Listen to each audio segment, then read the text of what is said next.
나의 말은 불과 망치 같다 라는 제목의 말씀을 전해드리겠습니다. 시대 어려움이 많을수록 우리는 닥쳐올 미래에 대한 다양한 견해를 접하게 됩니다. 이런 견해 저런 견해, 이렇게 해야 된다, 이걸 막아야 된다, 그런 의견들이 나오게 되죠. 선지자 예레미야가 살던 시대도 그러했습니다. 강대국들의 틈바구니에 에워싸인 유다는 바람 앞에 등불처럼 위태로웠습니다. 거기다가 사회를 이끌던 많은 지도자들도 정신을 차리지 못한 채 하나님의 언약을 저버리고 우상을 숭배하고 타락한 삶을 계속 이어갔던 것이죠. 거기다가 그런 모습을 바로 지적하고 돌이키도록 힘써야 할 선지자들도 달콤한 말만 흘리면서 평화다, 다 잘 될 거다, 그런 거짓 예언만을 얘기했던 시대였었습니다. 그때 예레미야는 아주 강력하게 거짓 예언자들을 향해 비난을 퍼붓고 하나님께서 보내지도 않았고 여호와의 뜻을 알지도 못하는 자격이 없는 그대들이 왜 거짓 평안으로 사람들을 미혹해 하는가 라고 하나님의 말씀을 강력하게 외쳤던 선지자가 바로 예레미야입니다. 그런데 예레미야의 이 말씀을 그 당시에 유다 백성들은 듣지 않았습니다. 그의 생에 눈물이 마를 날이 없었습니다. 그래서 우리는 예레미야를 눈물의 선지자라고 말합니다. 남유다 왕국이 BC 586년에 멸망합니다. 그 처절한 경험을 예레미야는 했습니다. 사랑하는 사람들이 바벨론의 포로로 끌려가는 것을 목도해야 했습니다. 그는 위기에 빠진 조국을 보면서 지금은 위기입니다. 우리는 돌이켜 하나님의 말씀을 따라야 합니다. 라고 강력하게 외쳤던 선지자입니다. 그렇지만 사람들은 그 말을 들으며 불편해하고 예레미야를 조롱하고 모욕했습니다. 20장 8절 9절에 보면 내가 입을 열어 말을 할 때마다 폭력을 고발하며 파멸을 외치니 주의 말씀 때문에 나는 날마다 치욕과 모욕거리가 되고 있습니다. 이제는 주님을 말하지 않을 것이다. 다시는 주의 이름으로 외치지 않겠다 라고 결심을 해보지만 그때마다 주의 말씀이 나의 심장 속에서 불처럼 타올라 뼛속에까지 타들어가니 나는 견디다 못해 그만 항복하고 맙니다.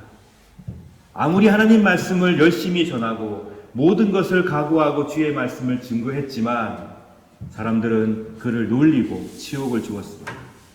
그래서 이제 주의 말씀을 나도 전하지 않겠다 라고 다짐을 했지만 그럴수록 마음속에 주의 말씀이 불처럼 타올라 뼛속까지 타들어간다고, 견딜 수가 없다고 예레미야는 고백합니다. 이렇게 처절한 하나님의 말씀을 증거하였지만 유다 왕국과 백성들은 예레미야 예언을 따르지 않았습니다. 결국 바벨론 왕 느부갓네살에 의해서 유다는 멸망을 당합니다.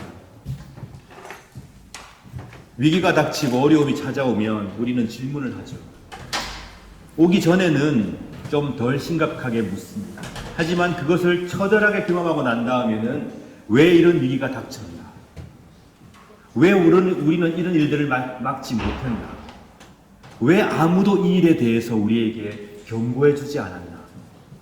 사회의 각계 각층의 지식인들은 왜 이런 말을 우리에게 해주지 않았나? 지식인들은 왜 침묵하였나? 그리고 왜 우리는 그토록 어리석은 결정을 한 것인가? 이런 반성을 하게 되죠. 아마도 예레미야 말을 듣지 않고 그에게 치욕을 주고 모욕을 주었던 그 당시의 유다 백성들도 바벨론에 잡혀가서는 이렇게 후회했을 것입니다. 우리가 그때 말을 들었어야 한다. 예레미야의 그 말을 우리는 들었어야 한다. 예레미야가 우리를 향해서 하나님 말씀을 증거할 때 마음이 아프고 괴로웠지만 우리는 그 얘기를 들었어야 한다고 후회했을 것입니다. 사실 우리는 미래에 닥칠 일을 확실하게 모릅니다. 저도 그렇고 여러분도 그렇고 어떻게 100% 진행될지 알 수가 없습니다. 그렇지만 역사의 교훈 속에서 이렇게 갔을 경우에 이런 문제가 생기더라. 학습을 통해서 우리는 알게 되고 또한 적절한 지혜를 통하여 이렇게 가다가는 심각한 문제가 발생할 거라고 예견하기도 합니다.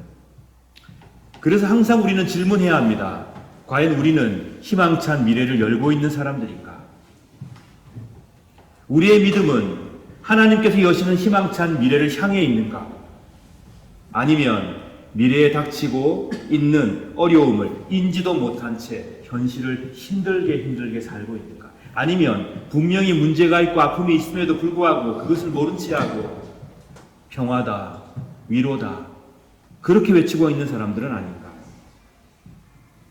어떻게 우리는 희망찬 미래를 준비할 것인가? 이것이 오늘 우리의 질문이어야 합니다. 우리가 고민하고 노력하고 지금의 문제를 직시하지 않는다면 우리는 역사 속에 또 한 번 히틀러 같은 사람에게 힘을 실어주게 될 것입니다. 우리가 고민하고 기도하고 노력하지 않는다면 우리는 또 한 번 민족과 민족이 서로 죽이는 전쟁을 찬성하는 일을 하게 될 것입니다. 우리가 미래를 알았다면 군사 독재 정권 치하에서 힘을 가진 자들이 그렇게 많은 사람의 피를 흘리게 내버려 두지 않았을 것입니다. 시대가 어려울수록 그럴싸한 달콤한 말로 시대의 어려움을 포장하려는 시도들이 많습니다. 오늘 성경 23장 16절 이하가 증가하고 있습니다. 만군의 여호와께서 이렇게 말씀하셨다. 너희는 그 예언자들이 하는 말에 귀 기울이지 마라. 그들은 너희를 속이고 있다. 그들은 나 여호와에게서 받은 환상을 말하지 않고 자기 마음대로 환상을 말한다. 그들은 나를 멸시하는 사람들에게 너희가 평안할 것이다. 여호와의 말씀이다라고 말하며 고집을 피우고 자기 멋대로 사는 모든 사람들에게도 너희에게 아무런 재앙도 일어나지 않을 것이다 라고 말한다. 23장 18절입니다. 그러나 이 예언자들은 여호와의 회의에 참석하지 않았다. 참 재밌는 말씀이죠. 이렇게 말하는 이 거짓 예언자들은 여호와의 회의에 참여한 적이 없다는 겁니다. 이게 무슨 말씀일까요? 회의에 참여하지도 않았고 내 말을 듣거나 보지도 못했고 내 말에 귀를 기울이지도 않았다. 보아라, 나의 분노가 폭풍과 태풍처럼 몰아쳐 악한 사람의 머리를 칠 것이다. 여호와의 회의라는 것은 베모드 야훼라는 히브리어입니다. 이것은 뭐냐면 여호와께서 당신의 참된 종들, 하나님의 말씀을 귀담아 듣고 하나님께 마음이 열려있는 자들과 진리를 나누신다는 얘기입니다. 하나님과의 친밀한 사귐 속에서 하나님 말씀을 통하여 진리를 깨달아 아는 이런 과정을 그들은 겪어보지 못했다는 것입니다. 여호와의 회의에 참여하지 않았고 내 말을 듣거나 보지도 않고 내 말에 귀를 기울이지도 않았다. 그들이 바로 거짓 예언자들이다. 시대가 어려울수록 왜 우리는 달콤한 말을 자꾸만 듣고 싶어 할까요? 가슴이 아픈 얘기, 내 속이 쓰린 얘기보다는 좀 달콤한 얘기, 그냥 위로받는 그런 얘기만 듣고 싶어 하는 게 우리 마음인 것 같습니다. 왜냐하면 어려운 상황일수록 행복에 대한 갈망이 더 커지기 때문입니다. 그렇기 때문에 여러분, 역사 속에서 어려운 상황 속에서 그 어려운 상황을 직시하고 고통을 견디며 달콤한 말보다는 진리에 대한 고민을 하는 그런 노력보다는 역사 속에서 거짓된 꿈을 믿고 속아왔고 거짓된 희망을 말하는 지도자들을 따라왔던 것입니다. 우린 역사 속에서 그런 모습을 많이 봐왔습니다. 시대가 힘들고 어려우면 우리는 반대로 행복에 대한 갈망이 더 커집니다. 조국이 풍전등화 위기에 처해 있습니다. 사회의 각계각층이 부패해 있습니다. 그런데 예레미야는 그들에게 말합니다. 잘못된 길로 가지 마십시오. 어서 돌이키십시오. 회개하고 새 삶을 사십시오. 그렇지 않으면 하나님의 진노가 임할 것입니다. 그런데 그 당시 예레미야를 대적했던 거짓 선지자들은 반대로 얘기했습니다.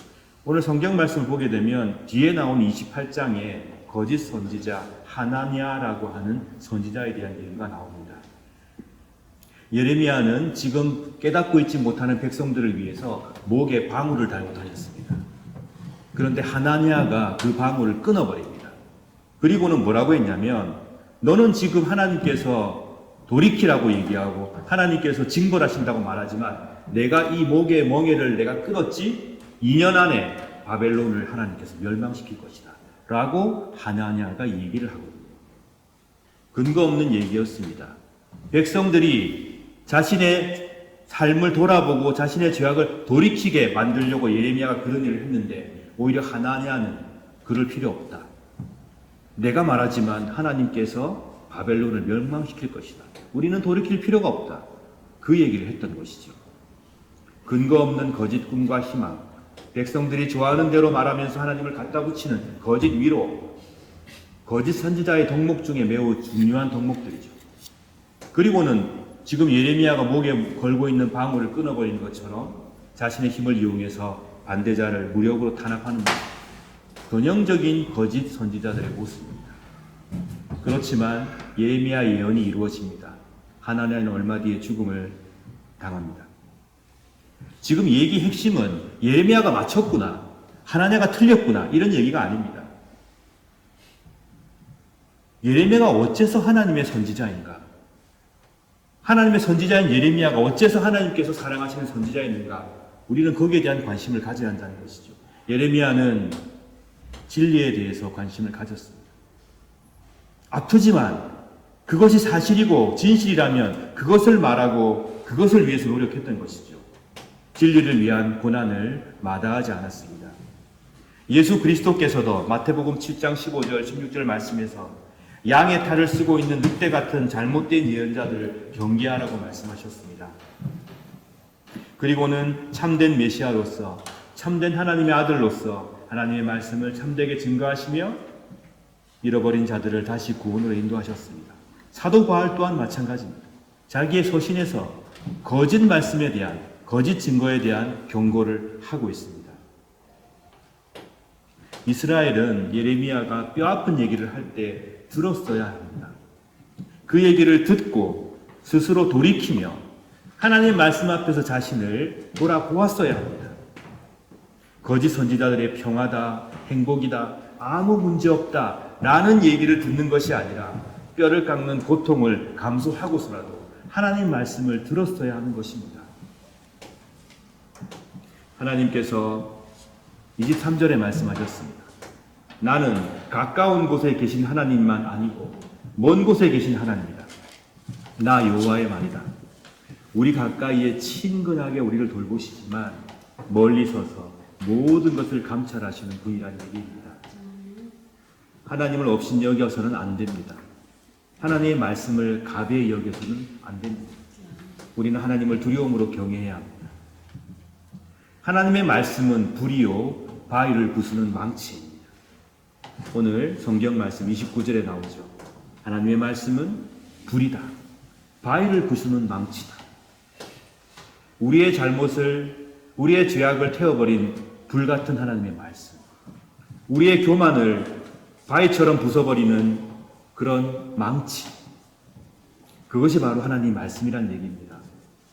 저도, 여러분도, 그 누구도 기꺼이 하나님 말씀 앞에 우리 자신을 내어놓고 그리고 하나님 말씀 앞에서 바꿔야 할 것은 무엇인지 돌아보고 그것이 죄악이라면 주의 말씀으로 불태워 없애고 그것이 나의 고민, 나의 고집과 아집이라면 망치로 깨부숴 없어야 하는 것입니다. 마틴 루터가 이렇게 얘기했습니다. 우리는 하나님을 그 무엇보다도 두려워하고 사랑하고 신뢰해야 합니다.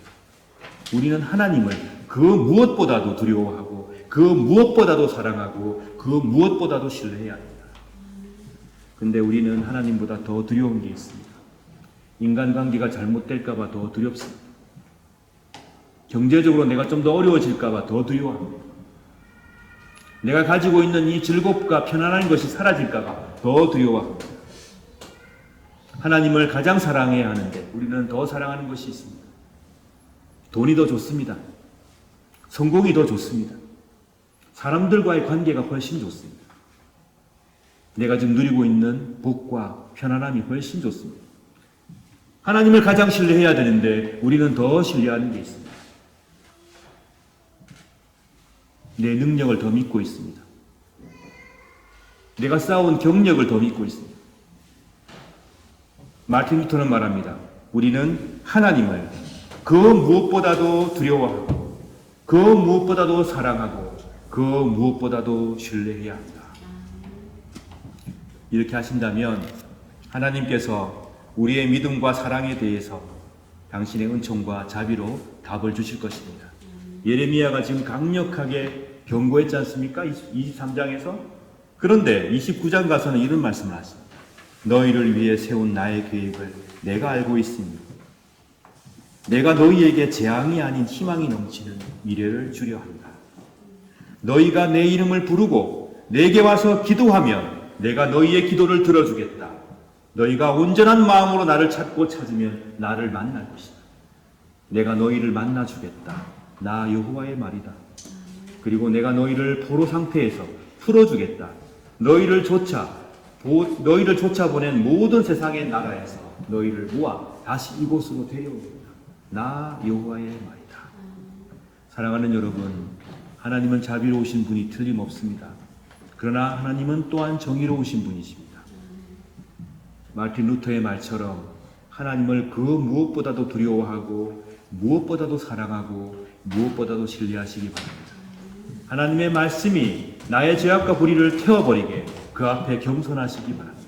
하나님의 말씀이 망치처럼 내 교만과 아집을 부서뜨리게 그 말씀 앞에서 나 자신을 내어놓으시기 바랍니다.